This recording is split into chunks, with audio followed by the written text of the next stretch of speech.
আমার 25-26 বছর বিয়ে হয়ে গেছে। আমার ভাগ্যে এখন এই মুহূর্তে এই ঘটনা ঘটবে আমি বুঝতে পারিনি। আমার হাজব্যান্ড যেহেতু একটা চাকরি করে, সে ছুটিতে বাড়ি আসছে। বাড়ি আসার পর আমার প্রাক্তন আজ 17-18 বছর পরে আমাকে হঠাৎ করে ফোন করে। ফোন করার পর আমি ভাবছি যে ফোনটা রিসিভ করব কি না, আমি ভেবে পাচ্ছি না। তারপরেও আমার হাজব্যান্ড বলে যে না, তুমি ফোনটা রিসিভ করো, কে ফোন দিয়েছে। আমি ফোনটা রিসিভ করলাম। রিসিভ করার পরে আমার সেই প্রাক্তন আমাকে ভালো মন্দ জিজ্ঞেস করার পরে বলছে যে তোমার স্বামী কোথায়। আমি বলছি যে বাড়িতে আসছে, ছুটিতে আসছে। তখন হচ্ছে ঠিক আছে, তাহলে পরে কথা বলবো। এই যে পরে কথা বলবো বলেছে, আদৌ ওর সঙ্গে আমার কোনো কথা হয় না, কিন্তু আমার হাজব্যান্ড ওই যে শুনেছে পরে কথা বলবো, এই শুনে আমার সঙ্গে সে কি সমস্যা শুরু করে দিল।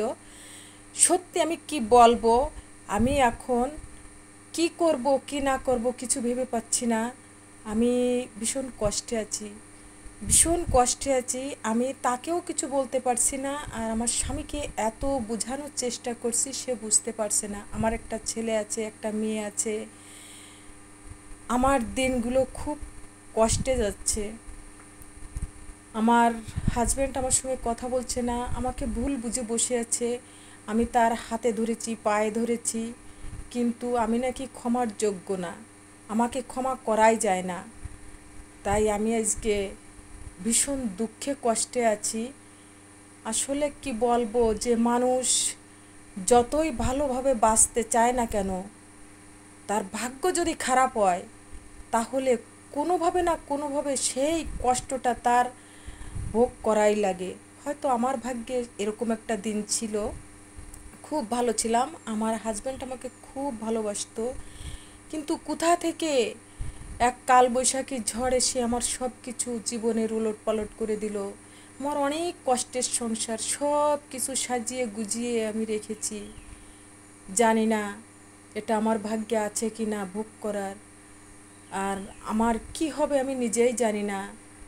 আমি কোথায় যাব, কি করব, কিছুই বুঝে উঠতে পারছি না। বন্ধুরা, আপনাদের কাছে আমার একটা পরামর্শ, আমি এখন কি করব।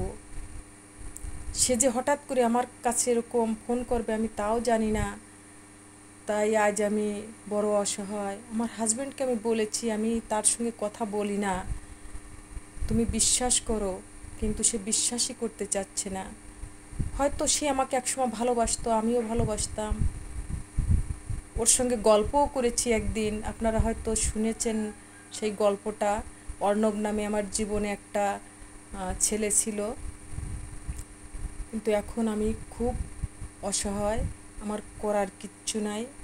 জানি না আমার কি হবে, আমি আর ভিডিও করতে পারবো কি না আমি জানি না।